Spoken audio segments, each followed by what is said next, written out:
Assalamu alaikum, my dear students. How are you? Hope all of you are well by the grace of Almighty Allah. Welcome to NIABS Home School. This is Shahjadi Akter, Assistant Teacher of Science of National Ideal English Version School, Digit. Today I am going to take a physics class for class 10 students. My dear students, our today's topic is chapter 11, discussion part 4. Today's lecture number 12 and SW number 10. My dear students, let's start our class. This is chapter 11, current electricity. My dear students, in this class we will discuss about at first electric power. My dear students, when discussing potential, we saw that if a charge is moved by applying a potential, then some work is done or some energy is lost. So if potential V is applied to move a charge Q in a circuit, then the amount of work done is, we can say, or applied energy is, we can say W equals to VQ. My dear students, here see W equals to VQ, and the power P is capacity of work done per second, and so if Q charge is moved in T time, then we can write P equals to W divided by T. P equals to W divided by T, then we know that W equals to VQ, so it will be VQ divided by T, and with this Q by T we know as I, so we know that I equals to Q by T, so it will be VI. So we have found that P equals to VI. My dear students, this all formula you have to learn. This all formula you have to learn properly to solve mathematical problems. So we have learned W equals to VQ, P equals to W divided by T. This is another formula. P, here P is power, W is work done, T is time, and we know that W equals to VQ, so W equals to VQ divided by T, that, and Q by T is, we know, current, that is flowing current, so I equals to Q by T. This is another formula. So from this formula we can write P equals to VI. Okay, then another formula is P equals to V equals to, from Ohm law we know that V equals to Ri, so we can find out that P equals to I square R. That means P equals to Vi, and we know that, my dear students, I write here P equals to Vi. So from here we know that V into I means another formula Ri.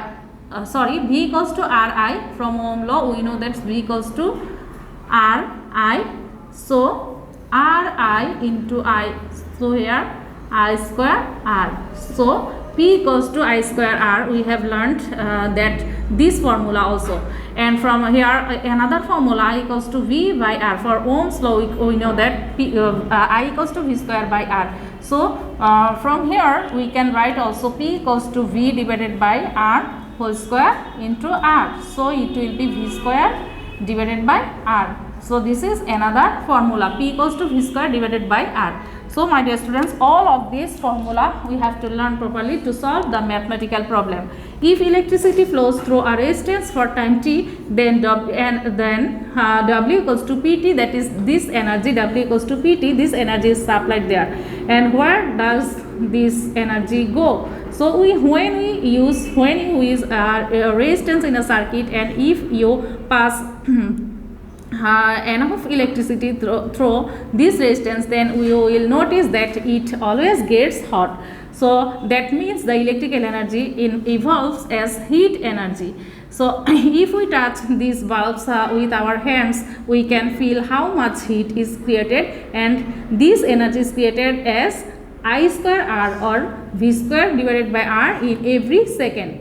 So my dear students, from here electrical we have learned that P equals to Vi is provided in each second in the house, and multiply with this total time we can find out the total electrical energy spent. The conventional unit of electrical energy spent is kilowatt hour, and this unit is called Board of Trade Unit, that is BOT, and in shortly we say that it is unit.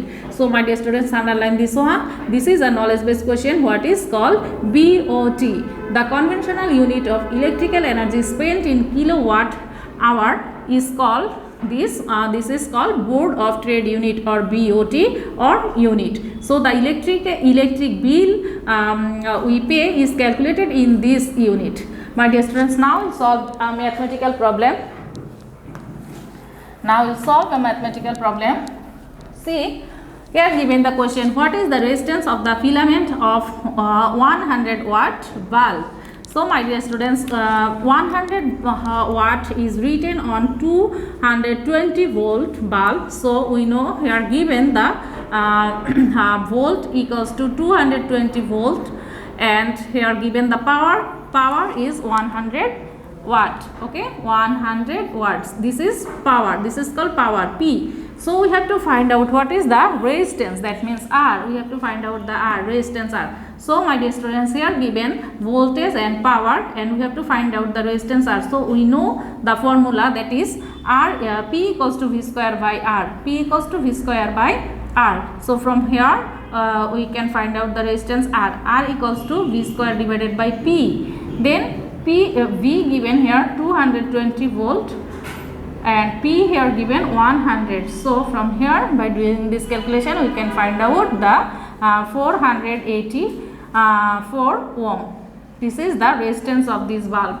And now here if the question how much current is flowing here, then we can find also P equals to VI. This, by using this formula we can this, or we can use I equals to V divided by R by using this formula. So we can here write from I equals to P by V. So here P is here P is 100 divided by V is 220 volts. So from here we can find out that 0.45 ampere. This is the current of this bulb.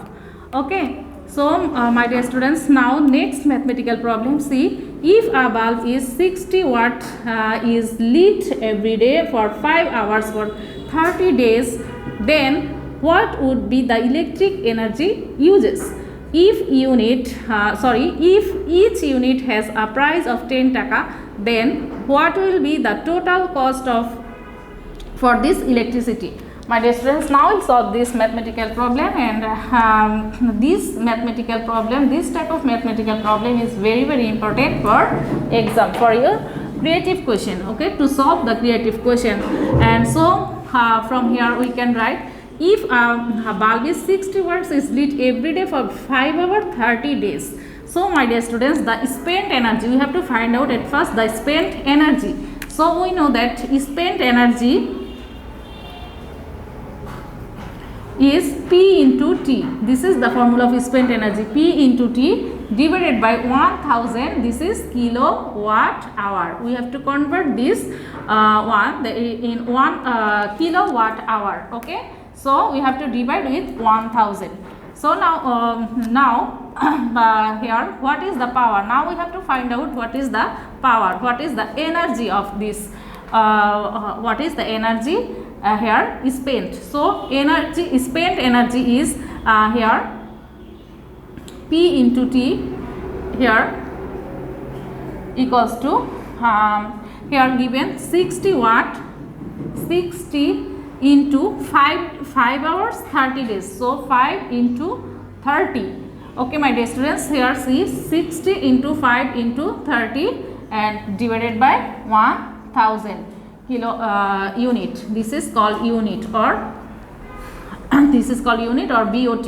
Okay, my dear students, now by doing this calculation we find 9 unit. Okay, so here given if each unit has a price of 10 taka, then what will be the 9 unit? So each unit is 10 taka. So 9 unit will be 9 into 10 taka, that means 90 taka.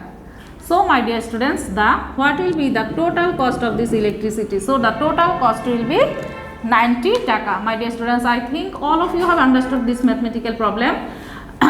Practice at home this type of mathematical problem. Now come to next topic, system loss of electricity.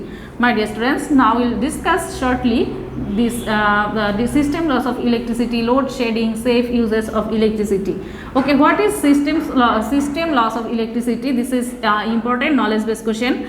When current flows through a resistance, when current flows through a resistance, heat is generated and this is loss of electrical energy, and this is called system loss. My dear students, learn properly this knowledge based question, what is system loss of electricity. Then come to next topic, what is load shedding. My dear students, we know that each power plant produces a definite amount of electric energy, and electricity produced in all power station is added to the national grid. We have discussed earlier that electricity is distributed to consumer for local substations, and the national grid supplies electricity as per the needs of different areas. If the demand of the electricity in an area is more than the electricity produced, then naturally the required electricity cannot be supplied in that area, and then the substations are forced to keep electricity supply off in one area to be able to supply electricity to another area, and this process is called load shedding. My dear students, now come to next topic, safe use of electricity. In our country, generally 220 volt, that is AC current, AC electricity is supplied, which can give electric shock to people and may even cause death from those shocks. And that is why all electrical appliances are made in such a way that no one come direct contact with those things. And if electricity passes directly through the heart, then only 10 milliampere of current can cause death. So the electricity we use for different purposes in AC, and AC current is 5 times more harmful than DC current. The resistance of dry skin of human beings is around 3000 ohm to 50,000 ohm, which decreases by 1,000 times when it gets wet. So from Ohm's law we can show that the 220 volt electricity of our country can easily produce fatal current flows. A person with a wet feet standing on a wet floor has the worst possible condition of getting an electric shock. Now come to next topic, electricity insulated cover. My dear students, open wire carrying electricity is dangerous, so it is always covered with plastic or another insulator. And now better connection. The electrical connection should be made by correctly where electrical equipment run using huge amount of electricity, and if the connections are not properly done, then extra resistance is produced, and according to I square R, so V equals to I square R, it may be heated, may burn the insulating layer and can damage the electrical connection. Then humidity. My dear students, we know that water is conductor of electricity, so if water enters any circuit, it may be dangerous to due to short circuit. A hair dryer or electric iron is very dangerous to use near water, because if it falls suddenly in water and anyone touch it, then accident may occur by electrocuting the person. Then circuit breaker and fuse. My dear students, major accidents of electricity occur when a large amount of current flows suddenly due to some defects. To stop sudden larger flows, circuit breaker and fuse are used. A circuit breaker is made in such a way that if a large amount of current flows, then it breaks the circuit. A fuse is comparatively simple method. The amount of current that flows through equipment is passed through a thin wire before entering the equipment. So my dear students, from here we have learned that what is circuit breaker. This is also very important knowledge based question. Now come to next topic, ground. You may have noticed that there are at least 2 connections in electric supply in school or at home, high voltage and neutral. But if an expensive machine is connected to the current, suppose the computer freeze, then you will see that besides high potential and neutral, there is another third connection, which is the ground. Generally, this is connected to the body or cover of the machine. If the machine is electrified accidentally, then the current directly flows from the cover or body to the ground, and a fuse burns due to this flow of electricity and makes the machine safe. So if anyone accidentally touches it, he is not electrocuted. My dear students, I think all of you have understood our today's topic. Your today's SW number is 10 and these two mathematical problem is your SW and submit it on Saturday. My dear students, practice properly this mathematical problem at home. See you again in the next class. Allah Hafiz.